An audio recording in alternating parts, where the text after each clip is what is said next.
Hey guys, Boz here. Wanted to do a video to show you a game. We've streamed it a few times, and we're definitely going to be streaming it more, giving it more in-depth looks, and we're going to do some videos on it. But it's called Shattered Skies. Now you can go to playshatteredskies.com, which you see here on my screen, if you want to check it out. And you can see it is listed on Steam right now, but it is not available yet. It says available summer 2016. But if you want to play it, it is in beta. They're working hard on it, making updates almost 2 or 3 times a week during the week, which is great. I mean, in some cases, more patches. So things are improving in the game, but it is in beta, so therefore I won't be reviewing it because it's not fair. But I'm enjoying it already. The people who are playing with me are enjoying it.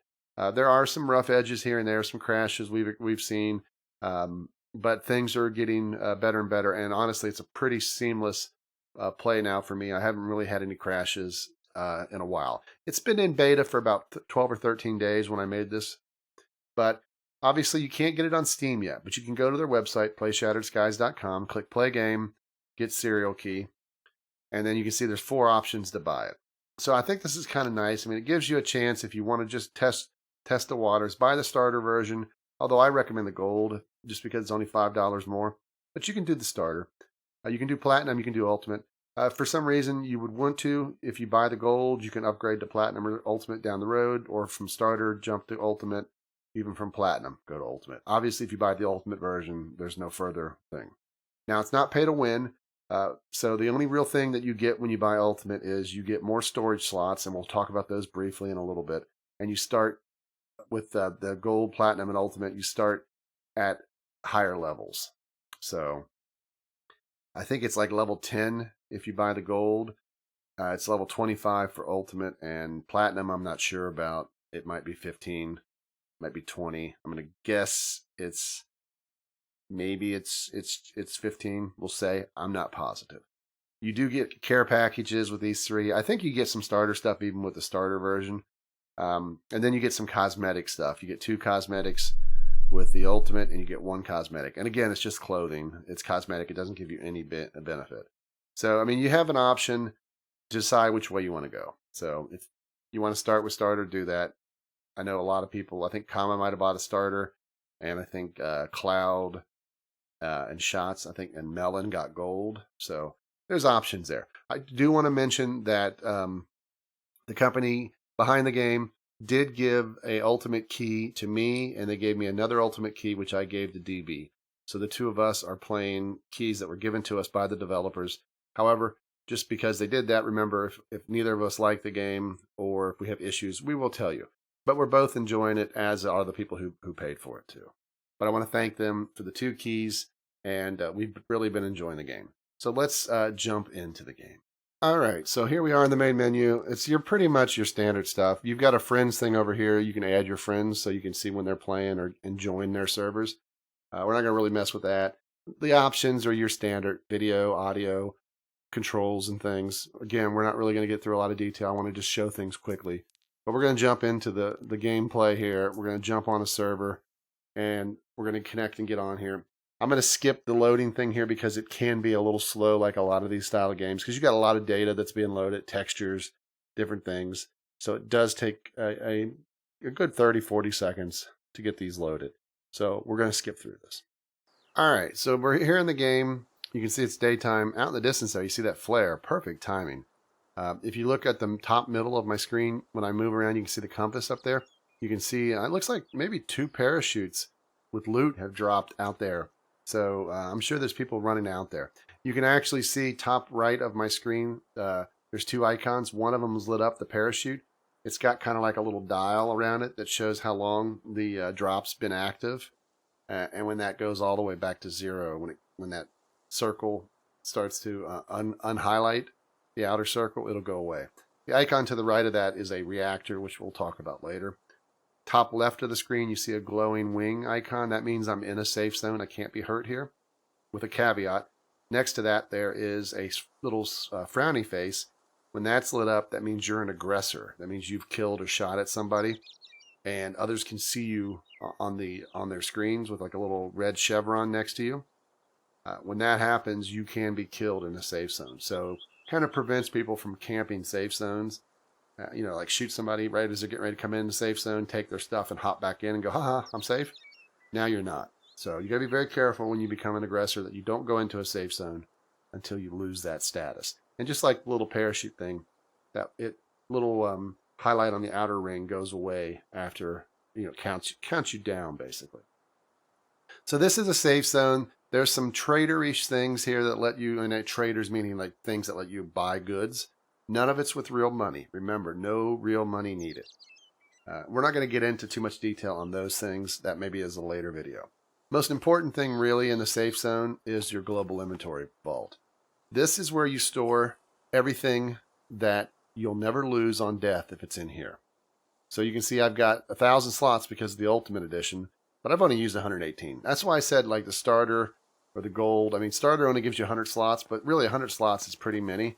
But, you know, the gold one gives you plenty of slots, and it's a good way to get started, and for most people, probably enough.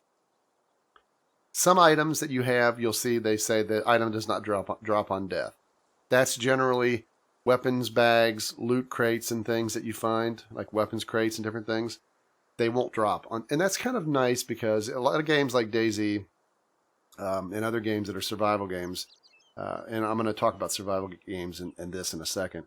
When you do find something really cool, you got that new sniper rifle that you just found, say at a chopper crash, and you're really giddy, you're all excited, and then you get domed by some kid, and you lose all your stuff. In this game, if you don't open this bag, like it won't drop on death. So if I put this in my inventory, these 2 bags, I'll never drop those until I open the stuff and get what's in it. So you can get to that weapons cache, open the crate and say, oh, look, there's a weapons box in here. Put that in your inventory, and even if you get killed right then and there, you're not going to drop it. Go back here to a safe zone and open it up, and you can not be worried about dying. So I think that's very cool. You can see I've got the bare minimums. I've got an AK. I've got 50 rounds. I don't know if I want to carry that many. Let's just go with 15 or 14 just because I can't scroll. And I got a bandage. I put the bare minimum on me. But, I mean, you can see my global inventory. I've got various things, different guns. And you can see it scrolls all the way down there. You can build up quite a bit of stuff. And I haven't put a ton of time into it yet. I want to play this a lot more. But this is a game, too, that's fun to play with your buddies. It is very hard to play this game solo. So let's look at the map real quick. You can see we're here at the Tranquility Outpost. This is the top northeast section of the map. This is a safe zone. Down here at the southwest, Sindel's Outpost, safe zone. Those are the only 2 spots on the map that are safe zones. And remember, even if you're in them, if you're an aggressor, you're not safe. But assuming you're not an aggressor, you cannot be hurt. You can't be killed. Now, these 2 red spots, these are hideouts, but they do have global vault access. So they have those things there. But it's not a safe zone. So you can go there and put loot in your global vault to keep it, even when you die. But you can be killed there. So you want to go there typically either when you know it's empty or have a buddy maybe watch out for you while you put stuff in the global vault. Now there's these different locations on the map that you can get to, and they have different varying items that, you know, different towns, airstrips. I mean, here's Summit Airfield. Some of them are blockades and different things, and there's uplink stations. These different places you can go to, you can get loot. You can find very rare loot. You can find common loot, but you can get lots of gear pretty quick. I do have in-game voice turned off just because, you know, I don't want to have some guy come in here and be cussing while I'm trying to record this for you. So here we are. We're in the game. One of the things you can do here too when you're in the global safe zone is there's a water well down there and there's a fire. You can cook food on that. You can cook dirty water bottles so they purify, but you can also just fill your water bottles up there and it's clean water here. So it's a very easy way to prep your food, and I can show you that at a different time. And like I said, there's different vendors here for clothing and things, but this stuff is all done through in-game play. There, again, no money can help you. No real world money is going to help you with that. So you can see here when we leave the safe zone, we can see on the map, you know, where we're at, which way we're looking. we want to go to Devilsburg, we would run this way. And you can kind of see the flags that kind of denote the perimeter, these red flags, of a safe zone. Now, bottom left of my screen, it shows you my health, my armor, which I don't have any armor on. The next row of squares that go horizontal, that's food. The next one's water. The next one's stamina. If you have no stamina, you can't jump. If you have no food or no water or both, you'll take damage. Now you can see I'm kind of moving towards tranquility. I'm actually going a little bit too far upward. This right here would be about the best angle. You hold shift, you run, but watch when I step out of the safe zone. Top left of my screen, you can see the little wings went off. When I go back in, they come back on. Now, I want to talk briefly while we're doing this running. I'll probably get killed by somebody because I'm not paying a lot of attention here. But this is not a survival game like DayZ or H1Z1 Just Survive. I mean, there is a survival aspect to it. But this game is more of a PvP looter shooter. And it's also got team aspects to it. In fact, really playing this with a team is the preferred way I think of playing it. Going solo is a much, much more difficult process. Definitely doable, but much, much more difficult. And I've kind of been staying up here on the right side, trying to make sure that I kind of avoid people going from Devilsburg. But, I mean, the goal of the game is you go around, you find stuff, you get loot, you level up, you look for weapons, rare armor, attachments for your guns, all those different things. You can see my hotbar down in the middle, 3, 4, 5, 6, 7, 8. I've got ammo in the 3 slot, which is actually pointless. You can see that's why it's grayed out. A bandage in the 4 slot. You want to put stuff like your bandages, your food and things in those hot slots so you can activate them in-game. There are cooldowns on them. It's not like the old War Z day when you could literally just keep spamming like bandages and stuff while you're being shot. You know, they have a cooldown. You can see we're heading into a town. I do not really have my speakers turned on for right now, so I'm not even wearing them. So if anyone shoots at me, I won't hear it. But I mean, again, this is a PvP looter shooter. But the benefit really is that Global Vault really lets you keep stuff. So you can build up your inventory, you and your friends playing. Let's just look here. You can see loot already. Here's gauze. Here's HP ammo for a 9mm. Here's 5.56. That's hollow point, basically, or as DB calls it, human people. HP is probably a good generic round. The hollow points to shoot at people when you want a PvP. Here's a gun, and you can see it's aliens in this game, not zombies.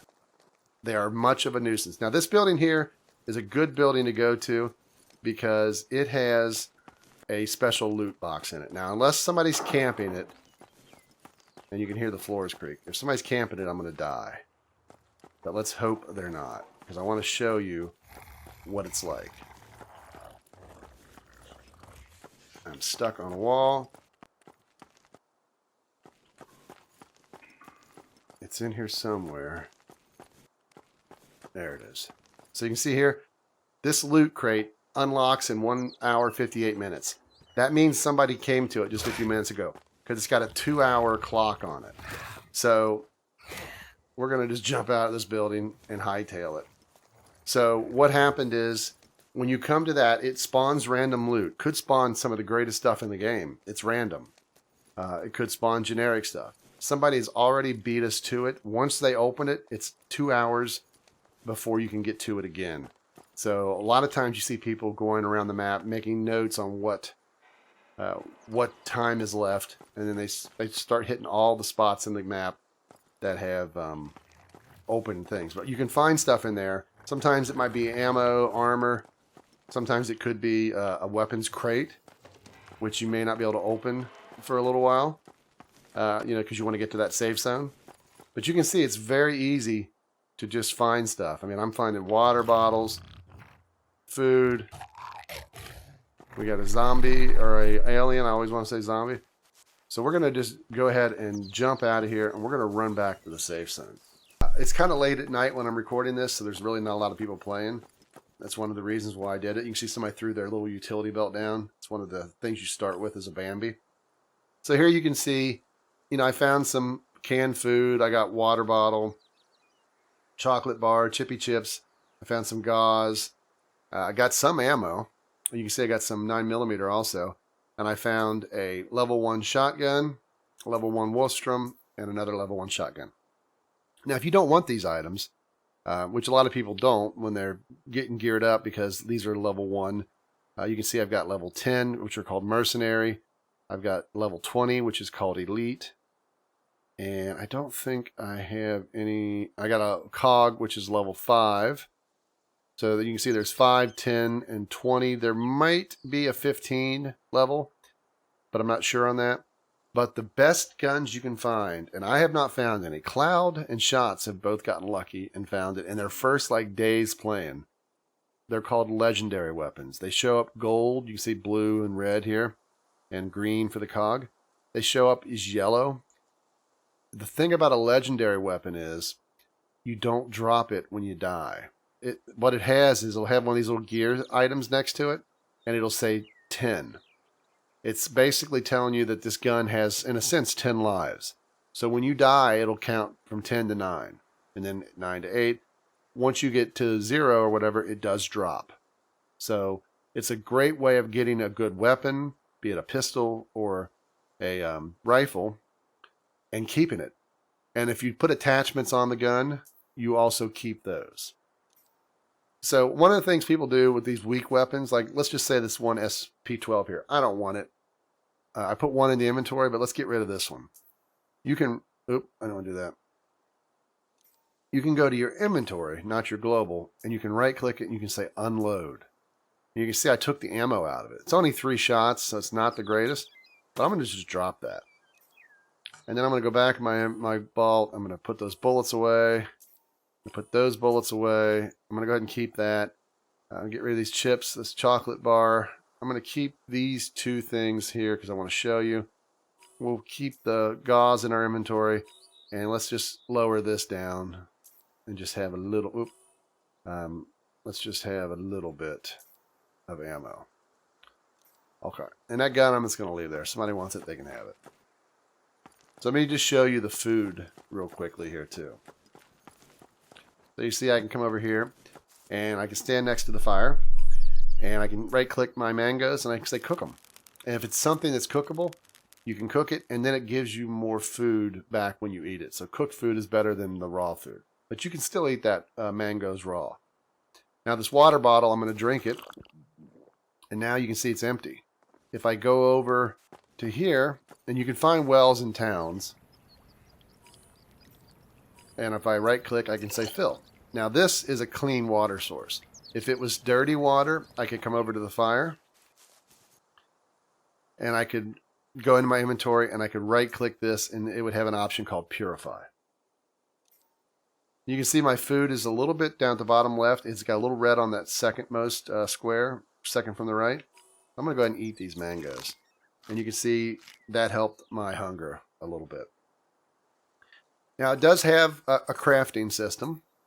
These are things you can find in game and it tells you how many you found. And you can see that you can craft stuff. I can craft spike mats, campfires, iron shields, but you got to be near a workbench to do that. You can see the little workbench icon. Razor wire, wooden shield. You can make some other types of traps here. You got armor you can make, but you got to be able to have the blueprint first to it, the recipe. Different foods you can make.